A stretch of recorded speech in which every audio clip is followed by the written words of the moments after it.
वित्त मंत्री निर्मला सीतारमण ने आज संसद में बजट पेश कर दिया है और उसके बाद अलग अलग जगहों से कई तरह की प्रतिक्रियाएं देखने को मिल रही हैं। हमारे साथ पी.के. राय कॉलेज के प्राध्यापक डॉक्टर एस.के.एल. दास हैं, जो कि अर्थशास्त्री भी हैं। सीधे इनसे बात करते हैं। सर, आज जो प्रतिक्रिया, सबसे पहली प्रतिक्रिया आपकी एक अर्थशास्त्री होने के नाते बजट पर कैसी रही इस बार की बजट?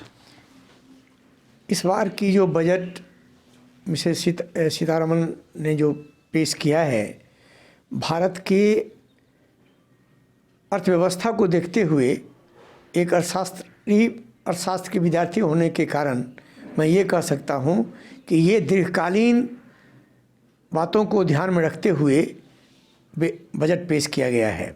इसमें किसी तरह का लोक लुभावन की बात नहीं है, बल्कि रोजगार सृजन, किसानों के संबंध में, विभिन्न नदियों को मिलाने के संबंध में, सिंचाई की व्यवस्था करने के संबंध में, 60 लाख नए रोजगार सरकारी रोजगार के साथ साथ रियल एस्टेट में बढ़ावा दे करके अधिक से अधिक रोजगार की व्यवस्था करने के संबंध में वित्त मंत्री ने काफ़ी ध्यान दिया है। ये कोई लोक लुभावन बजट नहीं है। विशेषकर महिला, किसान और यूथ को ध्यान में रख करके यह बजट बनाया गया है। तो मेरे विचार से यह बजट निश्चित रूप से यदि यह कार्यान्वित हो जाती है तो भारत का आत्मनिर्भर भारत बनाने में कोई भी कमी नहीं रह जाएगी। सर, एक चीज़ और जानना चाहेंगे, जिस तरह से आम आदमी को, खासकर जो मध्यम वर्ग है, उसे इस बात की आशा थी कि टैक्स स्लैब में कुछ बदलाव होगा, वो देखने को नहीं मिला। हर एक आदमी सोचता है कि टैक्स स्लैब में वृद्धि हो, लेकिन जब आप कल्याणकारी राज्य की स्थापना करेंगे, कल्याणकारी कार्यों पर खर्चा करेंगे, तो आपका व्यय ज़्यादा होगा, उसकी आपूर्ति कहाँ से होगी? इसीलिए एक ज़्यादा से ज़्यादा टैक्स बढ़ाने पर हमारे यहाँ टैक्स दाता कितने हैं? बहुत कम टैक्स दाता है। तकरीबन 3 करोड़ टैक्स, लगभग करीब आप 2.5 लाख से 3 लाख बढ़ाने की बात कर रहे थे, लेकिन करदाता हमारे यहाँ बहुत कम है। तो जब भी कर से यदि हमको आय प्राप्त नहीं होगी तो हम फिर कल्याणकारी कार्यों में खर्चा कैसे करेंगे?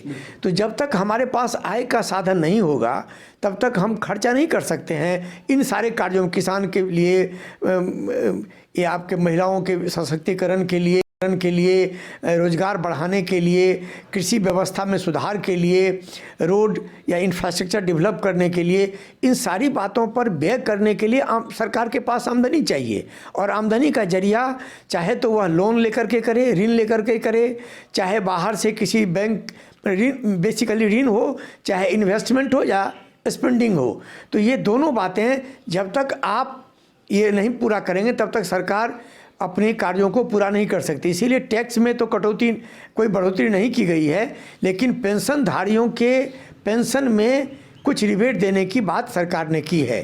तो हो सकता है जो रिटायर्ड टीचर्स हैं या पेंशनर्स हैं उनको थोड़ा सुविधा इसमें मिले, लेकिन बेसिकली कृषि के विकास के लिए, जो छोटे छोटे मध्यम वर्ग हैं उसके विकास के लिए, रोजगार में केवल रियल एस्टेट में वृद्धि करके रोजगार में काफ़ी वृद्धि की जा सकती है। इधर सरकार भी 60 लाख रोजगार बढ़ाने के लिए लगभग 48 हजार करोड़ रुपए की व्यवस्था की है। इतना ही नहीं, आप यूनिवर्सिटी शिक्षा के विकास के लिए वह प्राइमरी से लेकर के विश्वविद्यालय स्तर तक वह डिजिटल यूनिवर्सिटी स्थापना करने की बात की है। तो डिजिटल यूनिवर्सिटी से क्या होगा? अभी जो पुरानी शिक्षा पद्धति है उसे दूर करके हम नई तकनीक के माध्यम से शिक्षा प्रदान करेंगे, जिससे लोग काफ़ी जो पढ़ लिख करके ग्रेजुएट हों चाहे पोस्ट ग्रेजुएट हों, तो वह अपने से इन्वेस्टमेंट करने के लिए, अपने से नई नई चीज़ इनोवेट करने के लिए वह कर सकते हैं, जिसके लिए सरकार ने कुछ अलग से प्रावधान रखा है कि उससे हम उन शिक्षार्थियों को अधिक से अधिक बल दें और वह आत्मनिर्भर भारत के लिए कुछ व्यवस्था कर सके।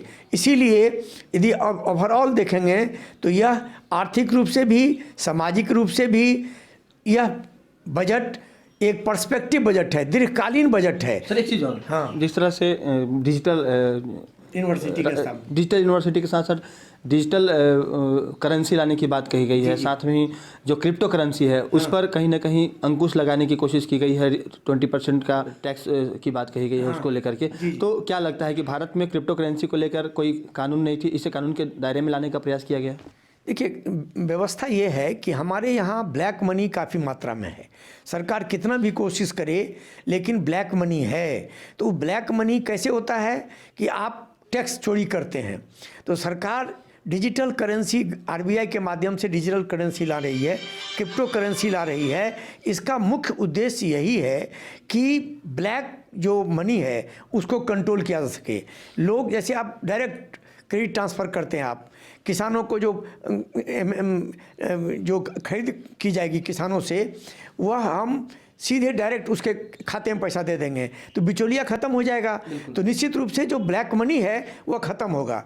तो ये क्रिप्टो करेंसी के माध्यम से आप देखेंगे कि ब्लैक मनी कम करने के लिए सरकार कोशिश कर रही है कि ब्लैक मनी कम से कम हो, और जो स्वच्छ मनी है, जो वह ईमानदार जो मनी है वह रहे देश में। सर इस और हाँ, एमएसएमई को कुछ प्रोत्साहन की बात नहीं कही गई? नहीं, आप ध्यान देंगे जब इन्वेस्टमेंट की बात की गई है रोड के इंफ्रास्ट्रक्चर के लिए, आजकल आप पहाड़ी यातायात की सुविधा के लिए बात की गई है।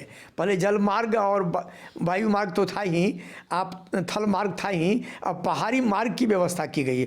ये छोटे छोटे जो आपके उद्योग धंधे हैं उसके लिए सरकार अलग से व्यवस्था कर रही है, उस पर ज़्यादा इन्वेस्टमेंट की बात कर रही है। यदि आप सीमेंट की उद्योग स्टार्ट करेंगे, छोटे छोटे लोहे के उद्योग स्टार्ट करेंगे, तो उसमें पहले 2 लाख का था, अब सरकार ने 5 लाख रुपया दिया है, जिससे निश्चित रूप से उस छोटे छोटे एमएसईपी का जो उद्योग हैं वह बढ़ेंगे, लोग अपने से उसको इन्वेस्ट करेगा। उसके लिए सरकार लोन भी देने के लिए तैयार है। यानी कि कुल मिलाकर इस बजट को संतुलित कहा जा सकता है। ये बजट निश्चित रूप से किसी विशेष वर्ग के लिए नहीं है, बल्कि किसान, महिला और यूथ को ध्यान में रख करके, खास करके जो आप देखेंगे रीजनल डिस्पैरिटी है, आप क्षेत्रीय विषमता काफ़ी है। बिहार को देख लीजिए, बंगाल को देख लीजिए, उड़ीसा को देख लीजिए, नॉर्थ ईस्ट को देख लीजिए, और उधर पंजाब और हरियाणा को देख लीजिए, काफ़ी क्षेत्रीय विषमता है। इस विषमता को दूर करने के लिए सरकार इस बजट में खास करके 5 साल को ध्यान में रख करके, आगे 25 साल को ध्यान, इस बजट में खास करके 5 साल को ध्यान में रख करके, आगे 25 साल को ध्यान में रख करके बनाया है, जिससे कि धीरे धीरे क्षेत्रीय विषमता एक बार तो दूर नहीं हो सकती है, धीरे धीरे दूर की जाएगी। इसलिए फेज मैनर से उसमें इन्वेस्ट किया जाएगा और तब उसको दूर करने की व्यवस्था की गई। इसीलिए आप ये नहीं कह सकते हैं कि ये बजट किसी विशेष वर्ग के लिए, ये पूरे भारत को ध्यान में रख करके। यानी कि चुनाव का कोई, जो 5 राज्यों में जो चुनाव है उसका कोई असर नहीं है? कोई चुनाव के बारे में कहीं कुछ बात नहीं है।